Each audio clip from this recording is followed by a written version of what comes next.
Hi, I'm Bakhtiar Sullivan. You're watching A News. Let's see the headlines. The United Nations condemns any violation of Syria's territorial integrity, UN spokesperson says. The World Health Organization chief confident of finalizing pandemic treaty next year. The ongoing conflict in Gaza triggers food crisis, with basic supplies running low. To Syria now, where a major political shift is underway. Following the overthrow of President Bashar al-Assad on Sunday, rebels have named Mohammed al-Bashir, a former governor from the rebel-held northwest, as the head of the transitional government. An interim administration has already been established, signaling the start of a new chapter for the country. New caretaker Prime Minister of Syria, Mohammed al-Bashir, pledged to oversee Syria's transition until March 1st. Known for governing a rebel enclave in northwest Syria, al-Bashir said his administration is working with remnants of the Salvation government and the previous government to ensure a smooth handover of institutions. Meanwhile, the presidential palace in Damascus, a long-standing symbol of Assad's governance, is now under rebel control. Rebels inspected the building, leaving graffiti reading down with Bashar al-Assad on the walls and the Syrian flag on the ground. Rebel leader Abu Musab al-Halabi called for a smooth transfer of power to stabilize the capital. As Damascus sees banks and shops reopening, the streets are clearing of heavy rebel presence, with local police taking over security. The transition marks the start of efforts to rebuild governance and normality after years of conflict. Across the world, countless families impacted by the Syrian civil war are now making their life-changing decisions to rebuild their lives. Today we bring you a powerful story of courage and determination, a reminder of the human spirit's capacity to endure, adapt and rebuild, even in the face of unimaginable loss. 13 years after fleeing the civil war, Ala Jabir tearfully prepares to return home to Syria from Turkey. His return is a bittersweet one, as he will be taking his only surviving daughter, 10-year-old Sirin, with him. In early 2023, he lost his wife and 3 other children in the devastating earthquakes that struck southern Turkey as well as parts of Syria. We lived here and she was born here, and we are indebted to the Turkish people, the government and people for hosting us. And praise be to God the Almighty and to you. That is, of course, after God's grace and Turkey, relief has come. And by God's will today, as I cry for my children, I also cry for Turkey. Because it's here they were born, grew up, were educated, and here they died. Jabir first arrived in Turkey's Hatay province in 2011 when tensions flared between former President Bashar al-Assad and rebels in Damascus. Now, following Assad's exile to Russia, Turkey reopened the Yayladağ border crossing, encouraging some of the 3 million Syrian refugees it hosts to return voluntarily. Hopeful for a better future, Jabir expressed gratitude to Turkey for its support during his years of refuge, but was eager to reunite with his mother in Latakia. Jabir said that he believes the new administration will bring an end to oppression. I hope by God's will that the situation will be better than before and family follows. When I came here, I was met with the best reception. I care for this country very much. The door was open for us, from food to medicine to dreams to reception to security and safety. I'm sad to leave. Turkey, which controls parts of northern Syria, emphasized its commitment to voluntary, safe, dignified and regular returns as stability improves in Syria. The reopened border crossing marks a significant step in facilitating those returns after years of closure and conflict. The United Nations is against any violation of the territorial integrity of Syria. UN Special Envoy for Syria, Geir Pedersen, commenting Israeli strikes on its neighbor, called for de-escalation and a focus on civilian protection.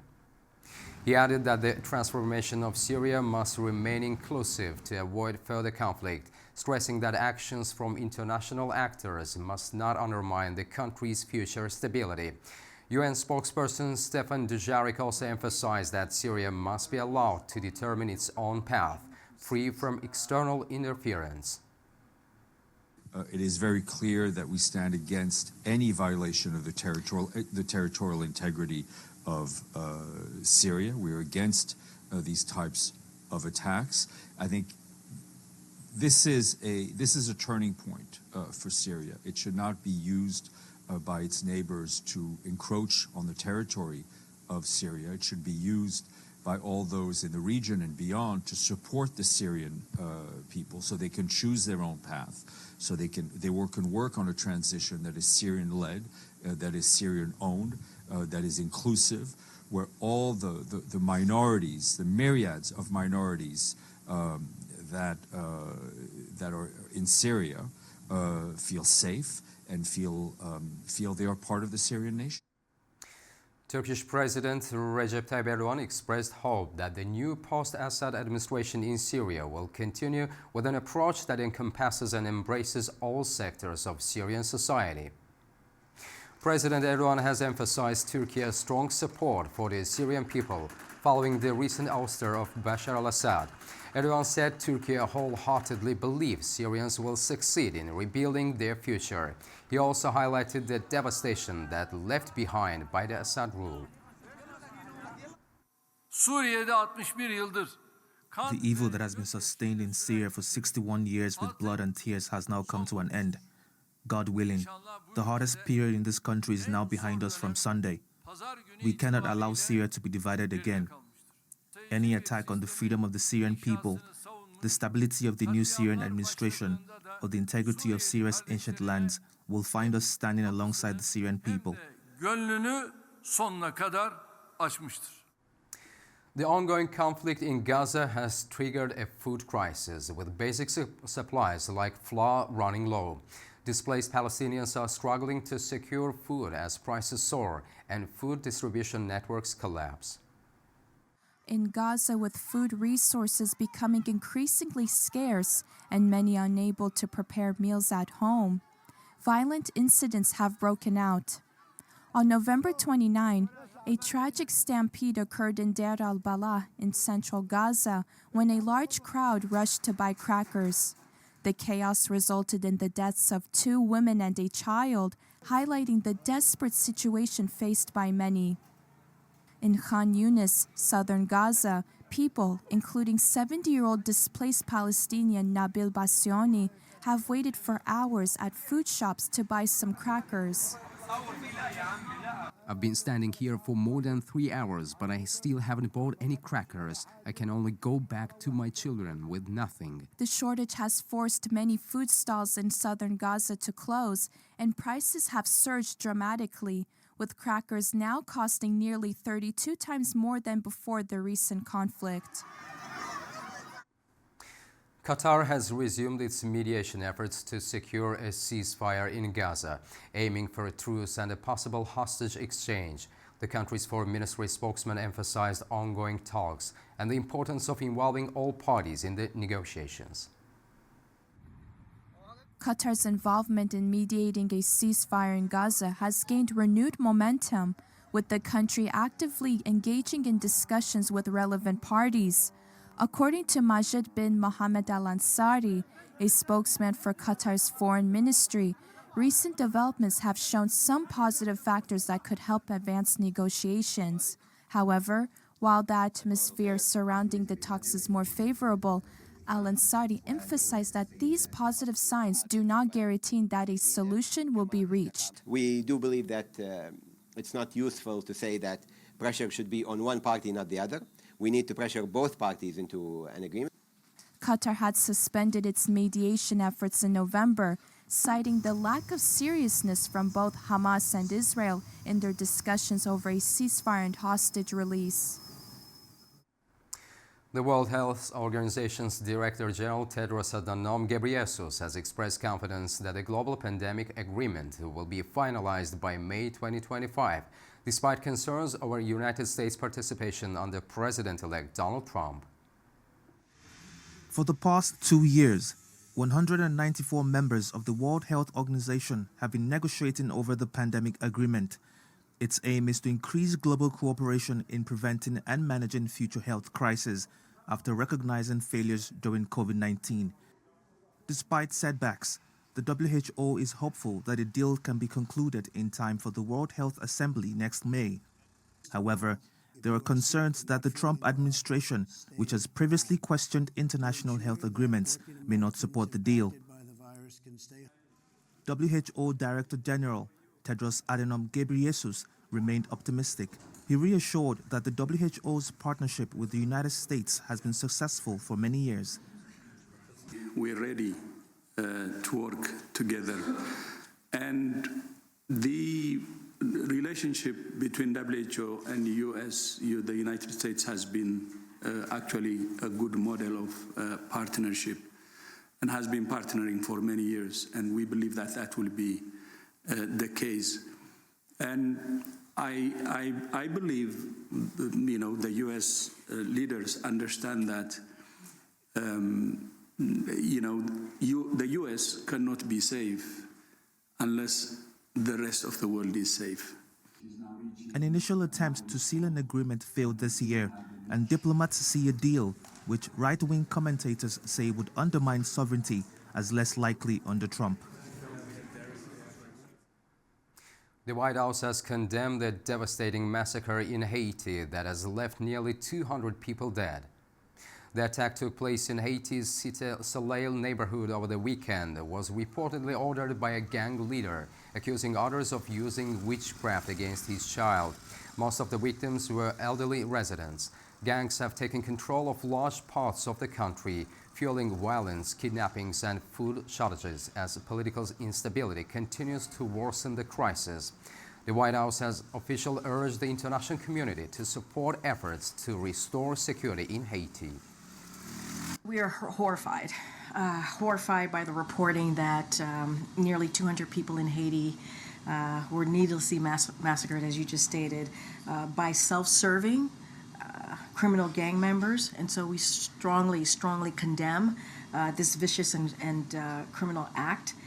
And we call upon all of the international community to immediately stand with the people of Haiti and provide assistance to the Kenyan-led multinational security support mission. But it is incredibly sad to us what we've been reported, and it's horrific. South Korea is in the throes of a political crisis, with police raiding the presidential office over President Yoon Suk-yeol's controversial declaration of martial law earlier this month. South Korean police raided the presidential office in Seoul, investigating President Yoon Suk-yeol's failed December 3rd martial law declaration.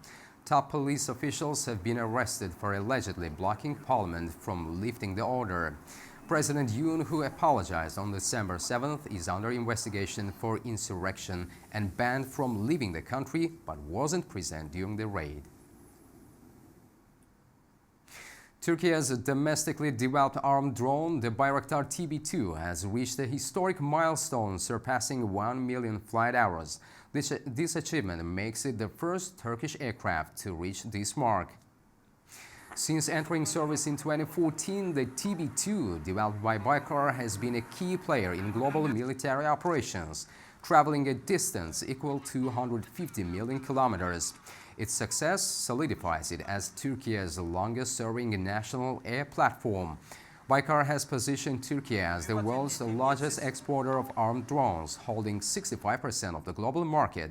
With export agreements in 35 countries, the company generated $1.8 billion in export revenues in 2023, with over 90% of its sales international.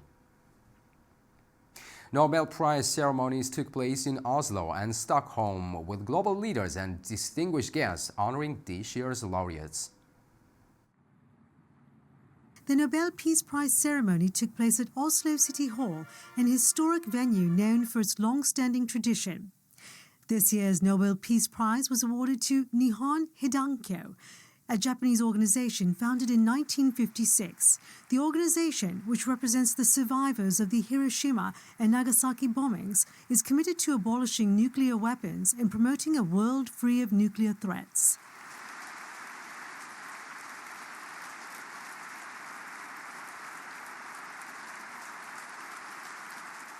Terumi Tanaka, a survivor of the Nagasaki bombing, spoke about the ongoing threat of nuclear weapons and the critical need for disarmament. いつ被害者になってもおかしくない、あるいは加害者になるかもしれない。 Our movement has undoubtedly played a major role in creating the nuclear taboo. However, there still remain 12,000 nuclear warheads on Earth today, 4,000 of which are operationally deployed, ready for immediate launch. The nuclear superpower, Russia, threatens to use nuclear weapons in its war against Ukraine, and a cabinet member of Israel, amidst its unrelenting attacks on Gaza in Palestine, even spoke of the possible use of nuclear arms. In addition to the civilian casualties, I'm infinitely saddened and angered that the nuclear taboo threatens to be broken. Meanwhile, in Stockholm, the Nobel Prizes in Medicine, Physics, Chemistry, Literature and Economic Sciences are presented at a ceremony in the concert hall. The Nobel Prize in Physiology or Medicine was awarded to Victor Ambros and Gary Ruvkun. The scientists discovered microRNA, a new class of tiny RNA molecules that play a crucial role in gene regulation. The 2024 Nobel Prize in Economic Sciences was awarded to Darren Acemoglu, Simon Johnson and James A. Robinson for their studies of how institutions are formed and affect prosperity. The correct word would probably be very interested in everything that has to do with African. The Nobel Prize in Physics was presented to John J. Hopfield and Jeffrey E. Hinton for foundational discoveries and inventions that enable machine learning with artificial neural networks. The 2024 Nobel Prize in Chemistry was awarded with one half to David Baker for computational protein design and the other half jointly to Demis Hazzapis and John M. Jumper for protein structure prediction. The Nobel Prize ceremonies in Oslo and Stockholm today showcase the remarkable achievements of this year's laureates, whose contributions to peace, science, and the betterment of humanity continue to inspire global progress. As Christmas Day approaches, the festive spirit is lighting up cities worldwide. In Manila and Tokyo, the holiday season is already in full swing, with dazzling decorations, vibrant displays, and communities coming together to celebrate. Let's take a closer look at how these two cities are embracing the magic of Christmas. In Manila, the vibrant capital of the Philippines, parks are dazzling with lights and festive decorations, showcasing the nation's deep-rooted holiday spirit. Locals begin their preparations as early as September, with holiday tunes in the air and gift shopping starting in advance. As 80% of the population practices Catholicism, Christmas remains an important tradition for the nation, bringing communities together.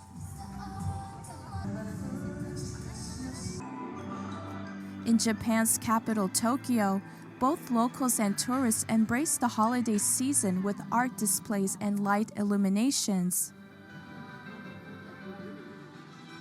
This year's theme is one of Nintendo's popular games, Super Mario Bros., featuring a 13-meter tall installation with Mario and friends, drawing the attention of the crowd.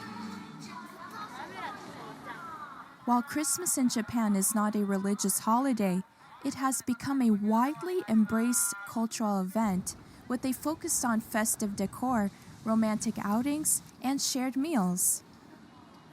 Whether through long-standing customs or innovative themes, this holiday season reflects the universal desire to celebrate unity, hope, and joy. That's all we have for now. Thank you for joining us and keep watching A News.